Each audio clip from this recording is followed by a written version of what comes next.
Yeah, well, good morning, everybody, and good to be back, I guess.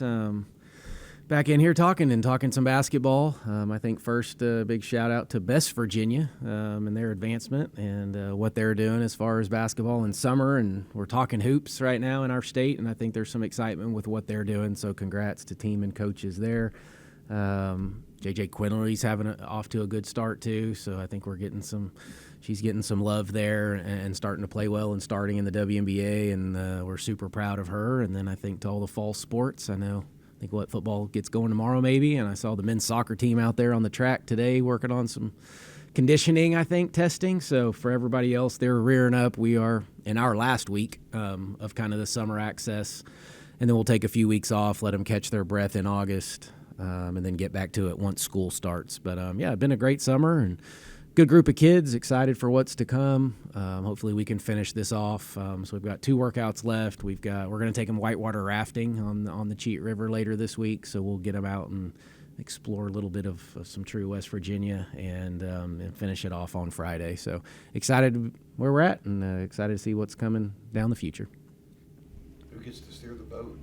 The guides, the professional guides will be there steering all of those boats. So, yeah, we have some that are, I think, maybe just some anticipation, a little, I don't know if nervousness is right, but they haven't ever done it before, which is the whole point. Like some of them wouldn't maybe not do that if we didn't kind of push the envelope. We actually did this my first year, and we had some reservation too then, and then by the end of it, they were loving every second of it, and falling off the boats on purpose when they could and having a good time. So it'll be good for us to get out and have some fun, off the court. Mark, what are your thoughts on getting coaches' challenges this year? And do you have to do anything to prepare for that? I mean, do you have to watch film of like, I would challenge that or I wouldn't? Or I don't know how much film we'll watch to get ready for it. It is something different for sure. Timeouts are gold. I've always said that. Now they may even be a little bit more that way. You can still, I think, challenge without a timeout, but you're going to get a technical if you lose the challenge. So it's really more just kind of practicing or thinking through what can we what's challengeable and when do we want to challenge those. We haven't talked to the team much about it, but I don't want to get into the 2 minutes into the game and the ball goes out and they're giving me the to go replay, and I don't think we're going to be doing all of that because, like I said, timeouts are just too valuable as the game goes, and you don't want to lose those too often, but it may come in handy late in a game at the right time. So, yeah, work in progress. You discussed your first couple of years about how you approached this part of the preseason, and taking it off in the next when it gets more technical, more basketball-centric. Changed that approach any, or is it still the kind of thing, more skill development, more seeing what you have right now? Yeah, definitely some of that. This summer is entirely different because a year ago we were getting ready for the foreign trip, and so we had 10 full practices. We had games that we were getting ready to play, so we had put in as much of the system as we could. I mean, it was certainly a watered down version, but we had a lot more than what we have in probably right now. We haven't got all the defensive stuff in yet. So no, we've done a lot of skill, a lot of evaluation. I've said this a couple times, but we have more newcomers than we do returners, which is the first time in my coaching career. I guess this will be year 21 that it's been that way. Other than when I took over a program, I guess. But, anytime that I've been returning, we've never had more newcomers than returners. So it was just getting them to gel, evaluating a little bit to see what we're working with before we put in a complete system. It would be nice as a head coach to know what the skill sets are of each player. But I feel like we've got, for the most part, we got it right in the portal. We knew what we were getting or thought we knew. It's kind of panned out from what we've seen in the summer so far. So, yeah, lots of evaluation, sit back, kind of evaluate for me, let a lot of the assistants kind of, hone in on some certain criteria that we were looking to accomplish. And then, we'll get really after it in August to prepare for once school starts. Speaking about moving forward in step by step, 2 years ago you had JJ and Jordan together for the first time. You had a team together first time. New system, you won 25 games. This past year, they were together again. You had a lot more together last year. Had the same record. What do you expect now when you have more newcomers, when you don't have JJ? How do you approach that? Yeah, well, you just try to get them all on the same page as quick as possible. Continuity and stability are that's fantastic, and you can't cheat experience. It is what it is. You don't get it unless you have it. And so we just need reps. We need reps with the new guys. Jordan Harrison's the only player that was here on our team 2 years ago. So this new world of college athletics is in effect for us. And, so working in the 5 returners and, Sydney Shaw and Jordan kind of, I guess, or that JJ and Jordan dynamic. And now that at least they've both been here for a year. So that's been kind of nice to have the backcourt, back with those two. And then you plug in some front court players and then these new guys. But yeah, it's a process. That part's not completely unusual, and how do you replace JJ? We get that question, it's hard to, you don't replace JJ Quinterly. We replace her points. We replace some of the things she does. I don't know if we can replace all of her steals, but we'll replace a lot of them and other people will take over. And that's what happens in sport. That's fairly normal. So we'll look a little bit different. I hope we rebounded a little bit better. Hope we scored in the paint a little bit better. Hopefully we do a few things differently than some of the teams from the past couple of years, but at the same time continue that identity on the defensive end that we've had. How much are you asking to improve on 25 wins twice in a row, or is that really what you're asking? We haven't even discussed that. I don't think that we go in saying we're necessarily trying to win. We're trying to win every game, as many as we possibly can. If you can get into the 20 plus, then you got a great opportunity to make the postseason, advance, maybe win a conference title. So those are the things that we want to eventually talk about. Again, this summer it hasn't been as much of that as it's been, stacking practices, getting 1% better, some of the coaching cliches, but that's kind of what the summer has been a little bit more. And then when we get here in the fall, we will talk a little more specific on team goals. Coach, I was going to ask you about the Jordan Sydney. Sydney was kind of that third scorer last year. Obviously, that's probably going to have to, as far as expectations wise, she kind of moves up a spot. Her and Jordan working together, what's that going to look like? Yeah, no, I think they're working really, really well together. They're playing with and without the ball. Shaw will probably handle the ball more this year than she has in the past, like a JJ did, from time to time.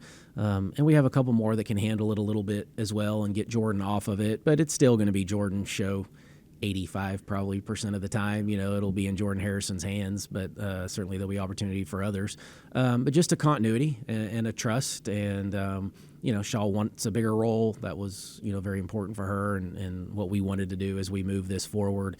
I think she's playing at a high level. She's shooting at a high level, shooting the three, obviously getting the mid-range, continue to work on finishing at the rim has been really important for her this summer, which she's done a better job of. And she took huge steps defensively from where she was, about this time a year ago to where she finished. So, yeah, really excited for Sydney Shaw. That's what she said the other day was her defense got better, but she said to ask you about it. Yeah, I'm sure she would. She's going to like that I'm bragging on her a little bit from the defensive end.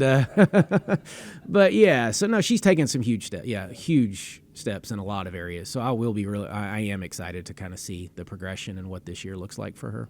You mentioned the rebounds. You lose Kaya, who had 250 last season. Is there something that you as a coach have to work on with those players down low, or is that more individual work?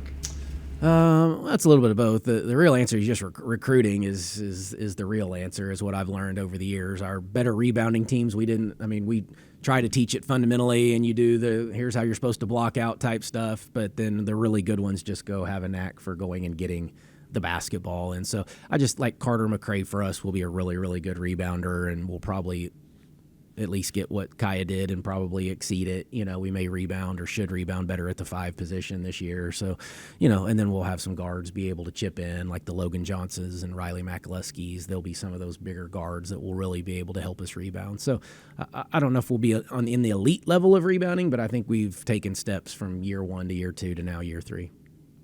You judge the level of how a team is gelling at this stage in July without playing outside competition. Yeah, I think the gelling for me is more of the off the court in the locker room gelling than really on the court. The on the court's going to take time, but it's, are we getting to know each other? Are we spending time together off the court? What do our weekends look like? When practice is over, are we hanging around? Not we, but the players. Are they hanging around the locker room just to, talk to each other? That's the gelling. And then how do I find out? Because I ask them. How are we doing? And we're, going through like individual meetings this week with me. So we kind of wrap up summer meetings. So I've got one-on-ones had 4 of them yesterday, and they continue today and go to tomorrow. And so that's part of what we talk about is where's the team at? How do we feel? Who you like playing with? Who you hanging out with off the floor? And so far, all of the responses, which have been that way all summer, have been really good. Part of the summer process is confirming what you got in the portal, what you saw in that recruiting process. Are there ever any surprises? Do you get somebody that comes in and says, wow, I did not realize that she was as good as this? Yeah, probably. Some subtle surprises, maybe. I don't think it's ever like, oh my gosh, like, wow. But I think there's times you're like, oh wow, maybe she sees the floor maybe a little bit better, or it's a freshman that the game's slowing down a little bit quicker, than you anticipated. So I think there's certain things that you see, that you hadn't. But a lot of these kids we either knew, maybe had recruited ahead of time. I mean, you can get enough film and those types of things now to have a pretty good idea of what you're getting, and we vet that out, at length to make sure we do know what we're getting. Is the schedule yet, or No. are you still? Yes. Fine? Okay. We're still waiting on a couple. I mean, I would say it's 92% done. You've gone through the last 2 years now, and had your experiences with the net and whatever power rankings, RPI, and that. So having gone through those 2 years, 2 experiences, does that take effect in this year's scheduling, tweaking it, adjusting, or anything like that? Yeah, it does. We go. It's a constant evaluation. I mean, I've said it I think you always schedule based on the team you think you're going to have. In our sport, we can do. We're just a year ahead, so you have a decent idea. But it's harder with the portal now because you don't always know, and so you probably are scheduling 40 to 50% of it before you really know what you have, and then you probably are waiting to get your last 40 or 50% of that schedule done. Once you have a little bit better idea. But yeah, no, we have. I mean, it's we go to the Bahamas over Thanksgiving. We'll play Ohio State down there. I think our plan is to go to the Greenbrier. I don't know if they've announced that. Have we announced that thing yet? So we'll have a top 10 opponent at the Greenbrier in November. So that should be announced in the next day or two, I believe. Correct? I want to say. We go to Texas A&M. We return that game. Georgia Tech comes here.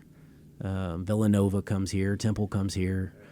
So I think we've got some challenges in front of us that we need to play well to win, and some at home that if you may not have to have your best, but you have opportunities to get better, and then prepare for the Big 12. Hopefully do some damage in the Big 12, but hopefully your non-conference has probably helped. That's probably what's held us back from being a 6 this year to a 5, or obviously ultimately we want to get into the top 4 where we can play at home, and we've talked about that throughout last year too. And after we experienced what we did at Iowa and then North Carolina, you're like, yeah, I would love for that second round game, if you're fortunate to get past the first, to be in Morgantown. Well, that was going to be my question. Do you kind of go into it thinking, okay, we gotta lay it out in an instance that if it works out for us, there's not going to be any more questions. I'm not getting screwed with seeds anymore. Is that thinking at all involved with scheduling making? Well, yeah, I think a little bit, but you don't want to go too much the other way either, where you get beat up too much and then you're not prepared, or you don't have the right mindset going into Big 12 play, or you slip a little bit, but it's still what you do in the Big 12 should be good enough, but now you lost all those non-conference games. That doesn't help you either. So you don't want to underschedule and you don't want to overschedule, and that's the very, very delicate balance, of how do you just get the right schedule for the team you are expecting to have. And so, the team, we maybe underscheduled it a little bit last year. Looking back at it, probably not a ton, but there may have been a little bit of an underschedule. And then we'll, I guess, wait and see what this year looks like. But hopefully it's the right schedule with the right blend of types of teams. Mark, you have so many newcomers. Is it weird that only one of them's a freshman?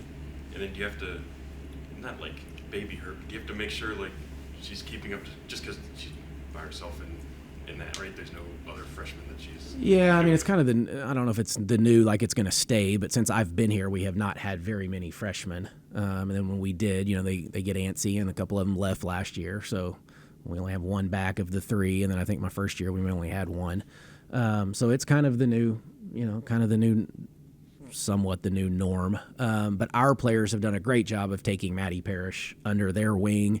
They are like the mother figures for her. They look out for her. She is kind of and on a little bit of an island, but again, she's done a great job. She's just likes to kind of not sit at home and do nothing. She's very much up and wants to do things and explore. And I know they went fishing the other day, her and several of her teammates. So I think they're taking her under their wing there too. But yeah, Maddie will be a really, really good player for us. It's been, there's more downtime in the summer, especially for a freshman. She knows that it's about to pick up once school starts. And, we work out in the mornings in the summer. So typically after about 12:30, they're probably done, Some will come back and shoot and do some things in the evening, but they're done with what they're required to do. So there's a lot of time for her to go get to explore and learn about herself a little bit. Just wondering, Mark, you're talking about having more newcomers than returners. What do you think Rich Rod's going through with 70 newcomers and plus? Yeah, I can't imagine. And that it's a whole different dynamic for he's dealing with 100 guys, right, total, and then 70 or I don't remember how many he said or knew, but it was a 60 to 70, I want to say. So, our percentage isn't even that far. Our percentage would be just 65, 55, maybe something along those lines. And so, I can't imagine what it's like, but that's why you hire good people. And if you get the right people, it can be done. That's what we've learned though over the last couple of years. Like you can do it.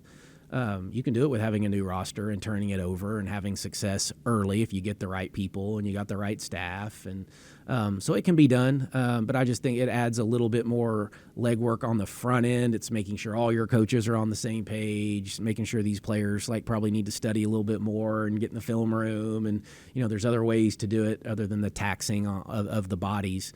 And then for in our sport, we get summer access too now. So, back in the day, you got here, your first team meeting was the first time you met your teammates, and you got your little notebook, and October 15th was the day you started official practice, and you couldn't do that, and you had small groups of 2, 3, or 4 people, and now we get them for 8 weeks in the summer, and so we're well ahead of where we used to be.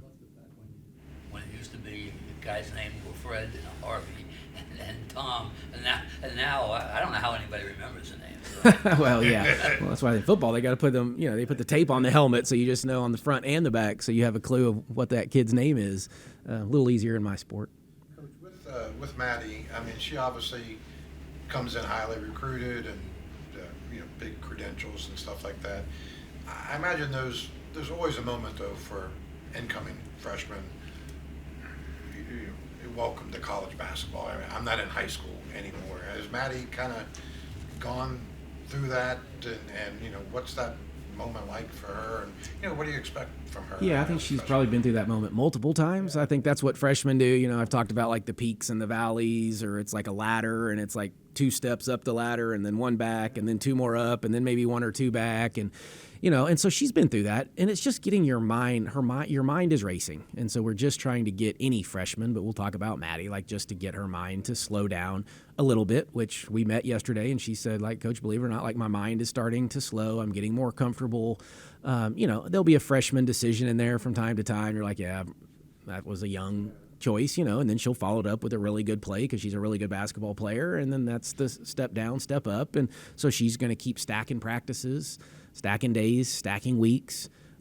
She'll get it a little bit again when we get here and throw a little more at her in the fall. So it'll be a little bit of that, and then it'll start to just settle in. And, a couple months after that, she should be right where she needs to be. So she's very smart, very articulate, great kid, comes from a great family, was raised the right way. So she's got everything she needs to have success. She's just got to work through it. She's from the Cincinnati area? She is, yep. Did you first see her in AAU, or what was the connection? Yep, when we our first summer here, we saw Maddie, played on a really, really good AAU team that won the national championship in the Select 40 Power 24 circuit. So yeah, great coaches there. High school team was really good. Got beat probably in the state quarterfinal, I want to say, both years. So she's just knows winning. She's a winner. Knows how to work. Knows how to put in time. Her dad's trained her a ton, so they spend a lot of time in the gym. So yeah, no, she has everything that we would want, and she doesn't even know yet. Once we really get her for an extended period of time, and I say she doesn't know. She doesn't know how good she can be. She'll get there and she'll become a different defensive player than she's ever been, and she's skilled offensively. So yeah, really excited about her. Jordan Thomas kind of went through that last year, flashes and then leveled off flashes. year one to year two with her? Expectations, improvements, what do you see there? Yeah, well, I always think your summer between your freshman and sophomore year, if you've played some whenever you play for the first time in college, it's that next summer that's the most important, because now you've played, you've had minutes, you've seen it against like Big 12 competition. So now what are you willing to invest that summer to take kind of the next step? So this is Jordan Thomas's, that's her summer. And this is what we've been at. And so I think you just see she's in better shape. She's in better condition. She's more confident, knows what's going on. You hear her vocally now a little bit more, where a year ago it might have been like, I can't hear you, at all. Are you calling that ball screen coverage, and now she's calling her coverages, and we don't have to worry about those simple little things and details. So, yeah, I hope you see a much better version. I think you will. I'm excited for Jordan. She's going to have a big role for us. She's a great paint presence for us. I think she's expanding her game a little bit further out, so we'll see her play inside, maybe even a little bit outside, and just continue to grow and develop. When recruiting, how big is it to get somebody like Logan, who's from the Big 12, has played in this conference? Is it a little easier for you, especially they've seen your style before? Yeah, I think so. I'm really, really excited about Logan. She's been fantastic for us.